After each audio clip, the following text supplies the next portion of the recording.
ময়ের বিয়ে হয় রাহুলের সঙ্গে। তার শ্বশুর মারা গেছেন। বাড়িতে ছিল শাশুড়ি মানতী দেবী ও ননদ পায়েল। তোর ভিকিরি বৌদিটাকে ডাক, ওকে একটু জ্বালিয়ে নি। ওকে আমি শান্তিতে থাকতে দেবো না এ বাড়িতে। আর এখন ভালো লাগছে না মা, থাক, পরে ওকে ডাকবো। ওর মুখ দেখলে দিনটাই পুরো খারাপ যাবে আজকে। ঠিক আছে, তোর ডাকতে হবে না, আমিই ডাকছি। মৌ, মৌ, শুনছো? হ্যাঁ মা, এই তো। বলুন, কি হয়েছে মা? তা বলি, কাজকর্ম কি কিছু করেছো নাকি ঘুমিয়েই আছো? আমাদের জন্য একটু চা বানিয়ে নিয়ে এসো, যাও। দিদি, তোমার জন্য কি চা বানাবো? আমার জন্য দুধ চা বানাবে আর মাটির গ্লাসে দেবে। ঠিক আছে দিদি। মা, একটু অপেক্ষা করো, আমি এক্ষুনি বানিয়ে নিয়ে আসছি। নেকি রানী, একটু অপেক্ষা করে, আমি এখনই আসছি।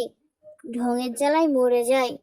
মো তাড়াতাড়ি করে চা বানিয়ে ননদ পায়েল ও তার শাশুড়ি মাকে দিতে যাবে, ঠিক তখনই, কি গো ভিকিরির মেয়ে বৌদি আমার, ঘুমিয়ে পড়লে নাকি চা বানাতে এসে? আমার চা বানানো হয়ে গেছে দিদি, আমি এক্ষুনি যাচ্ছি চা নিয়ে। হ্যাঁ হ্যাঁ, তাই করো, তাড়াতাড়ি নিয়ে এসো, না হলে আমার মা তোমার হাতে চা আর খাবে না ঠান্ডা হয়ে গেলে। এরা সবসময় আমাকে কেন এরকম ছোট করে কথা বলে? আমার খুব খারাপ লাগে, এদেরকে আমি কিভাবে বোঝাই? জানি না এরা কবে আমাকে একটু ভালোবাসবে। 2 গ্লাস চা নিয়ে এমন ভাবে হেঁটে আসছে, মনে হচ্ছে 2 কুইন্টাল ওজনের কিছু নিয়ে আসছে। তা বলি, মুখ পুরি, তুই মরতে পারিস না? মা, চাটা খেয়ে আমার জিভটা পুড়ে গেছে। বৌদি মনে হয় ইচ্ছে করে আমাকে অভিশাপ দিয়ে এটা করেছে। শাশুড়ি আর ননদ পায়েলের জন্য এত কষ্ট করে চা বানিয়ে দেওয়ার পরেও তাদের মন ভরলো না। তার কষ্টে মন ভেঙে যায়। তারপর সে ঘর থেকে বেরিয়ে আসে। বেশ হয়েছে, একদম চোখ দিয়ে জল বেরিয়ে গেছে ওর। ঠিকই আছে, মুখপুরি আমার বাড়িতে এসে মরেছে।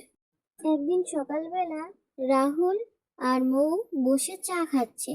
ঠিক তখনই শাশুড়ির ননদ হাজির। দেখ রাহুল, দেখ কেমন মেয়ে বিয়ে করে এনেছিস ঘরে। আমাদেরকে চা না দিয়ে ও নিজে চা খেতে বসে গেছে। এ কেমন কথা মৌ? আমি এটা তোমার থেকে আশা করিনি। তুমি মাকে দিদিকে চা না দিয়ে তুমি নিজে কেন বসেছো চা খেতে?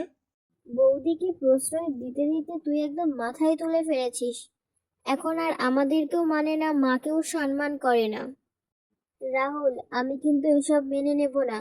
আমার বাড়িতে থাকতে হলে আমার হুকুমেই থাকতে হবে। এমন মেয়ে এরকম করলে কিন্তু আমি বের করে দেবো বাড়ি থেকে। শাশুড়ির ননদের মুখে এমন মন্তব্য শুনে এবং রাহুলের মুখেও এমন মন্তব্য শুনে মৌ কিছুই বলে না, শুধু মাথা নিচু করে বসেছিল। মা, মৌকে আমি ভালো করে বুঝিয়ে দেবো, ও এরকম কাজ আর কখনোই করবে না, তুমি ওকে ক্ষমা করে দাও মা। এরপর একদিন রাহুল কাজের জন্য শহরে যায়, আর তারপর থেকেই মৌয়ের প্রতি অত্যাচার দ্বিগুণ হয়ে যায়।